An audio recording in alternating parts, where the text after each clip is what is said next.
This video will step you through how to create a one-dimensional array and how to use a method and pass a one-dimensional array to a method. So we are going to create an array, and the size of the array right now is going to be fairly small just to work with. I'm going to make it 5. We make that a constant value. And I'm kind of going along with the theme of our, maybe one of your semester projects, the drink machine. So I'm going to treat this as a quantities array that's going to hold the amount that each drink has left in the machine. So it's going to be how many drinks of each kind. Now what you don't know right now is what each of the drinks are, but I believe the drinks starts with 20 of each kind in the machine, so I'm just initializing that array to 20.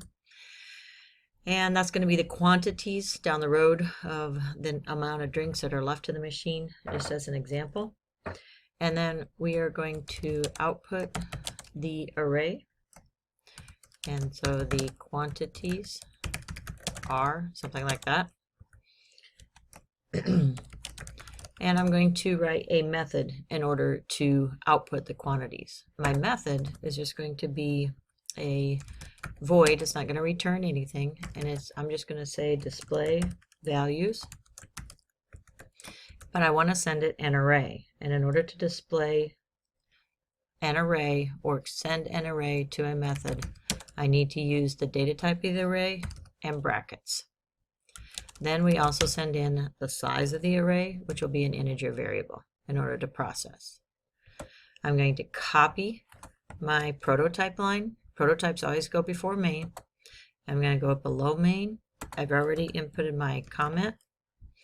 And then the first thing I do is delete the semicolon. That's often a mistake that is forgotten. And then I'm going to write my method. Now locally here, this array can be named something different. I could name it nums. I could name it quant for quantities. And for int, I'm just going to say size, but it's lowercase size because it's not a constant. And I need to change where they put the brackets on my integer array quantity. It needs to go after the variable name. And then to display the values, I just write a for loop that starts at 0 for the index. So I'm going to use I for index.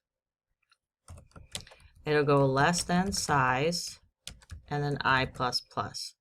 So good programming practice, you should never use, for example, the number 5 here. You should always pass in the size of the array so that there aren't any magic numbers in your code.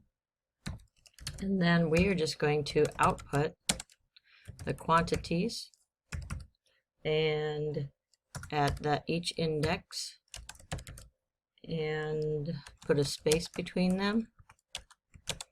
And that should be about it. I need to close off my for loop if I haven't. I have. And I might just want to output a return to space things out just a little bit. And so that should display the values. So I've got my prototype line, includes when I write a method that uses an array, includes the data type and a bracket to indicate that it's an array. I've got my method. The header on my method creates a local name for the array, and then we have the size. Arrays are always passed by value, and so when I send or call the array, when I display values, I just need to send the name of the array, and what I am sending in there is going to be the actual address for the array. So I send quantities and array size, and that should do it. Let's see what happens when we execute this code. When you send quantities, it's actually sending a reference to this local variable here.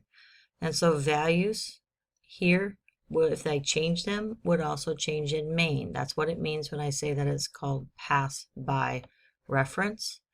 And we will try to demonstrate that here after we get execution running on this code.